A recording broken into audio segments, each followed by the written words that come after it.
क्या आपने कभी सोचा है कि आपके सामने घूमने वाले कुत्ते, बिल्ली, गधे और ऊंट आपके गुजरे हुए पूर्वज हो सकते हैं? आपके गुजरे हुए माता पिता हो सकते हैं, आपके दोस्त हो सकते हैं, आपके रिश्तेदार हो सकते हैं। चौंकिए मत और गहराई से सोचिए।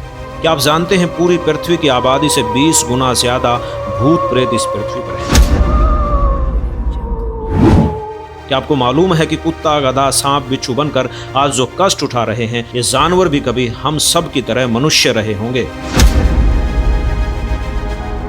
जी हां, साधारण मनुष्य से लेकर बड़े बड़े अधिकारी, मंत्री, यहां तक प्रधानमंत्री भी रहे होंगे। दोस्तों, यह 100% सत्य है कि आज जो अन्य प्राणियों, कुत्ता, गधा, सूअर, घोड़ा, बिल्ली, मच्छर, मक्खी की जूनियां भोत रहे हैं, वे कभी मनुष्य थे। अब आपके मन में यह संदेह हो रहा होगा कि ये फिर से आज मनुष्य क्यों नहीं हैं?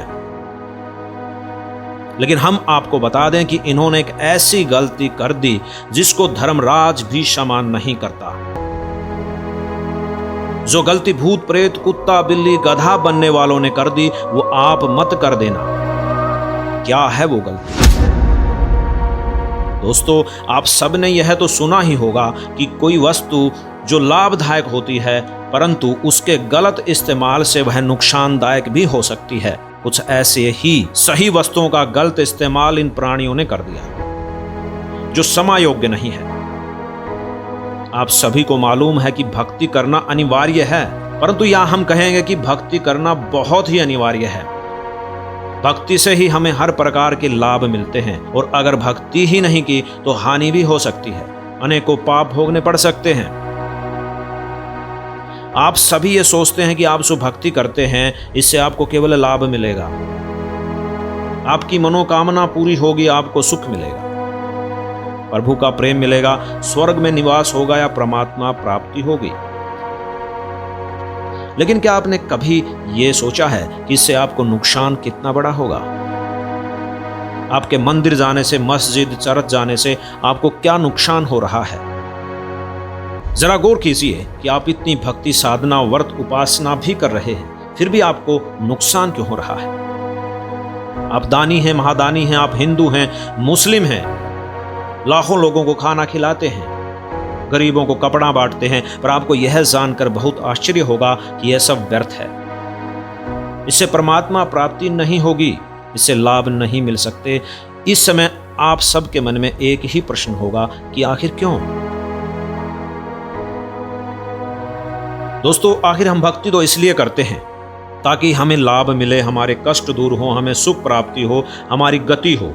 परंतु जब यही सारे लाभ हमें नहीं मिलेंगे तो भला इस भक्ति साधना का क्या लाभ? अर्थात ये साधना बिल्कुल व्यर्थ है। क्या फायदा ऐसी भक्ति का?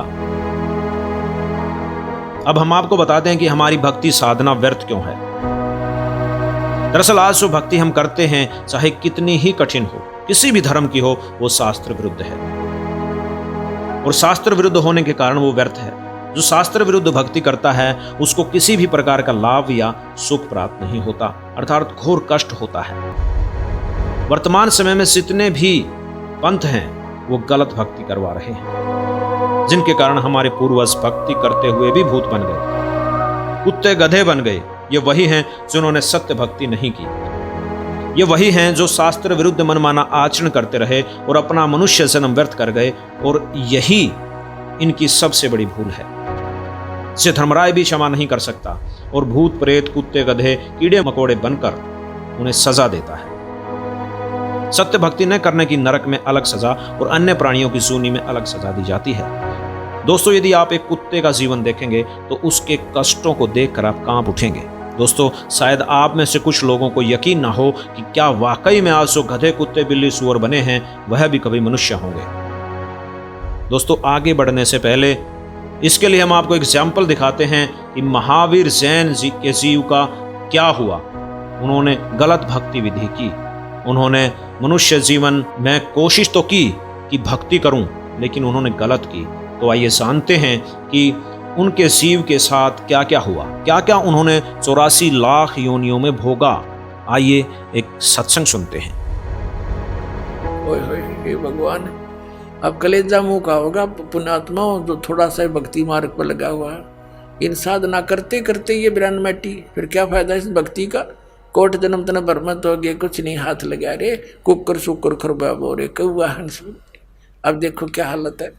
अनेकों भाव धारण किए, उसके बाद अनेकों जीवन धारण किए। 1000 आक वृक्ष के भाव शरीर, 80,000 बार सीप के जीवन भाव, 20,000 बार नीम वृक्ष के भाव, 90,000 बार केली वृक्ष के भाव और 3,000 बार चंदन वृक्ष के भाव, 5 करोड़ बार कनेर वृक्ष के भाव, 60,000 बार वैश्या के शरीर जीवन और 5 करोड़ बार शिकारी, ओह 20 करोड़ बार हाथी और 60 करोड़ बार गधा गधे के भाव। अपने आत्माओं, ये इतिहास उन्हीं का लिखा हुआ दिखा रहा दास, जिससे आपको दृढ़ होगा विश्वास कि सच्चाई ये जो की तो है जो भगवान ने बताई थी, कि जो साधना तुम कर रहे हो उससे ये दुर्गति तुम्हारी सदा बनी रहेगी। और जो साधना हम बताएंगे, जो परमात्मा ने बताई है, उससे ये सब झंझट मिटेगा। तो बुद्धिमान ऐसा कौन है जो अभी भी डले होगा, इन साधनाओं को करता रहेगा। जब तक विकल्प नहीं था तो मजबूरी थी, अब रास्ता मिल रहा है फिर भी ग्रहण नहीं करते, तो ऐसा शायद ही कोई होगा। अब ग्रहण करनी पड़ेगी साधना, इसलिए प्रमाण दिखाए जा रहे। 60 करोड़ बार गधा गधे के भाव और 30 करोड़ बार कुत्ता। हे भगवान, ये तो एक का बतेरा, इन दोनों में एक एक जीवन है। सारे पानी फिर जाए देवता वाले जीवना पे, बाढ़ में जाओ वो देवता पर जब गधा बन के खड़ा हो, क्या देवता रह गया फिर, उसकी क्या इज्जत रहेगी, क्या सुख रहा उसको। तो अब दया होगी परमात्मा के आपके ऊपर।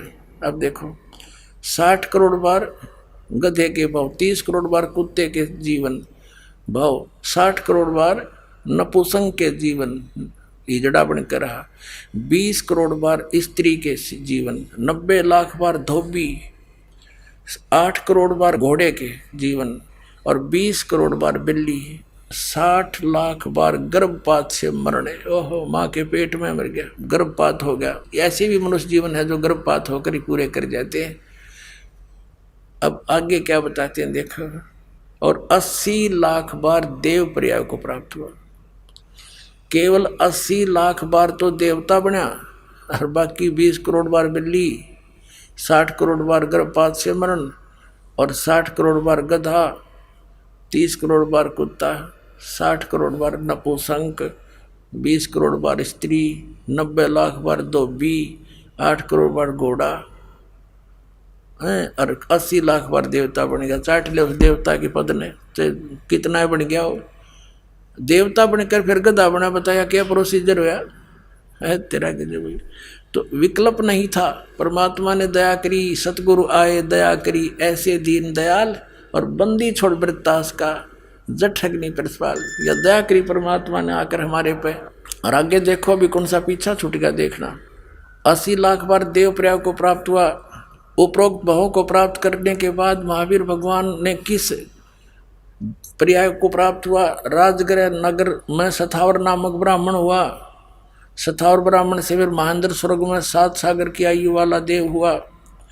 महेंद्र स्वर्ग से कहा गया राजगृह में विश्वभूति राजा की जैनी रानी से विश्व नंदी नामक पुत्र हो गया। वहाँ से महाशुक्र स्वर्ग में देव हुआ। महाशुक्र स्वर्ग से कहा गया त्रिपृष्ठ नामक नारायण हुआ। त्रिपृष्ठ नारायण से फिर महावीर भगवान का जीव कहाँ गया, 7वें नरक में गया, फिर नरक में डाला गया। 7वें नरक से महावीर भगवान का जीव कहाँ गया, 296 पर सिंहगिरी पर्वत पर सिंह शेर हुआ, पुनः फिर प्रथम नरक में गया। नरक से निकलकर श्री महावीर भगवान का जीव कहाँ गया,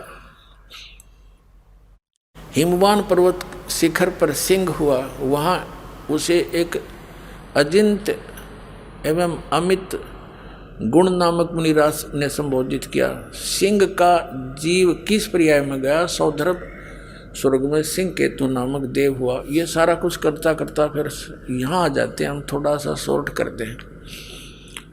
यहाँ बता कि सहस्र स्वर्ग से महावीर भगवान का जीव कहाँ गया, जम्बू द्वीप के छतरपुर नगर में नंदीवर्धन नामक राजा की वीरमती रानी से नंद नामक पुत्र हुआ।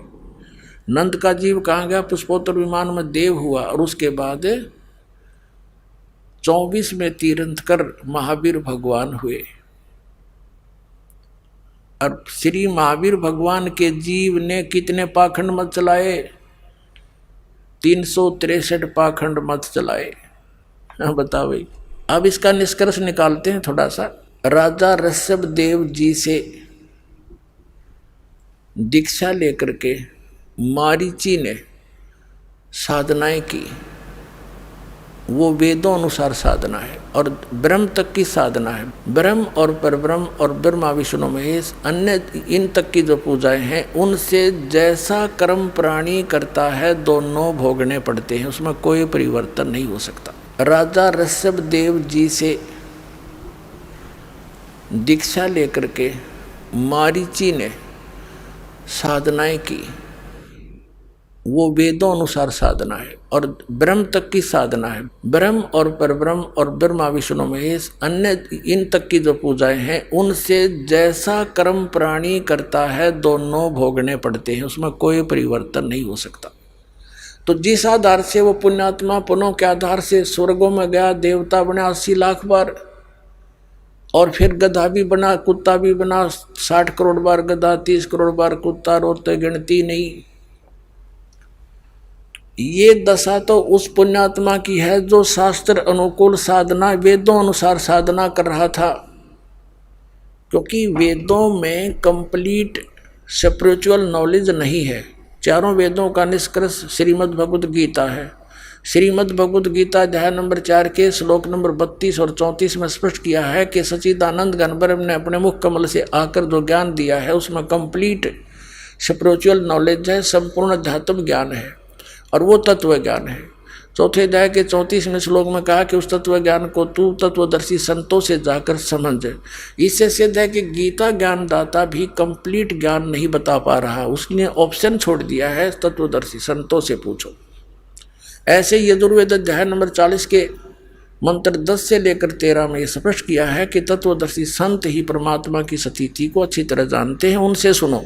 तो इससे सिद्ध हो गया कि जो वेदों में वर्णित विधि है वो गलत नहीं है, लेकिन कंप्लीट नहीं है, उससे जन्म मृत्यु नहीं मिट सकती। इसलिए गीता ज्ञानदाता कहता है 18वें अध्याय के 62वें श्लोक में कि तू सर्वभाव से उस परमेश्वर की शरण में जा और तत्वदर्शी संतों को खोज कर ले, वो बताओगे उसका मार्ग। उसके पश्चात उस परमेश्वर की कृपा से तू जन्म मृत्यु से सदा के लिए छूट जाएगा, फिर सनातन परम धाम को और परम शांति को प्राप्त होगा।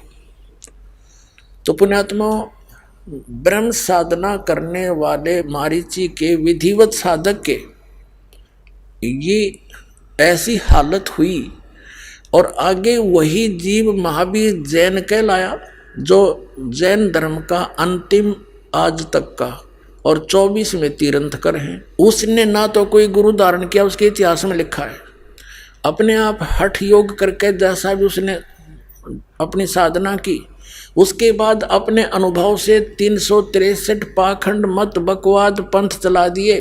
अब वर्तमान के जैनी इस महावीर जैन द्वारा चलाए गए पाखंड मतों के आधार से साधना कर रहे हैं। इनकी के दुर्गति होगी तो एक बार भी स्वर्ग ना जा सकते, यो कम से कम 80 लाख बार तो देवता बन गया था। तो दास का उद्देश्य किसी की क्रिटिसाइज करना नहीं है, आपको ये दिखा रहे हैं कि आप जी विष खा रहे हो, इस विष को त्याग कर अमृत खा लो, आपका मोक्ष होगा, आपके बच्चों को भी सुख होगा। साधना गलत कर रहे हो। अब क्या बताते हैं, कोट जन्म तन भरमत हो गए, कुछ नहीं हाथ लगा रे, और कुकर सुकर खरबा बोरे कौआ हंस बगारे। कोटि जन्म तू राजा की, ना मिटी न मन की आशा, भिक्षुकों का दर दर घूम लिया, ये मिला ना निर्गुण रासा।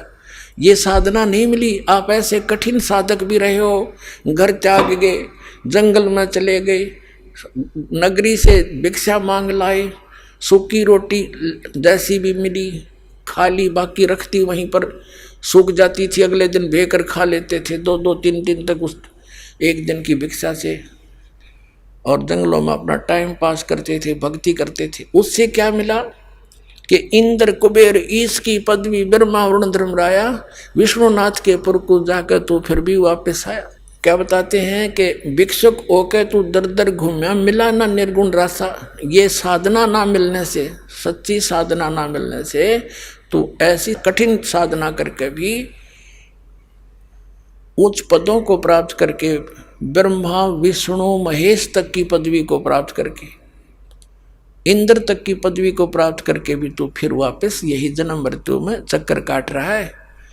इसलिए क्या बताते हैं, असंग जन्म तन मर्त्या होगे, जीवित क्यों न मरे रे, द्वादश मध्य मैल मठ बोरे, बोर न दे धरे रे।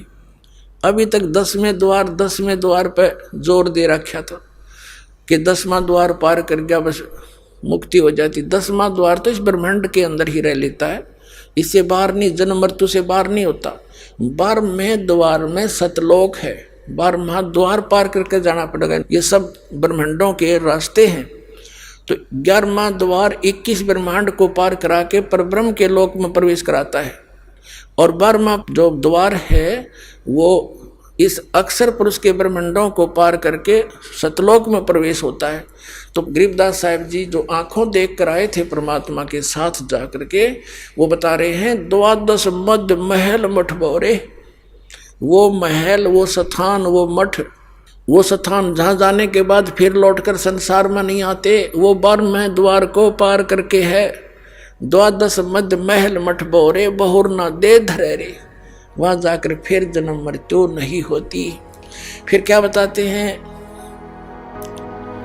असंख्य जन्म तन मर्त्या होगे, जीवित क्यों न मरे रे।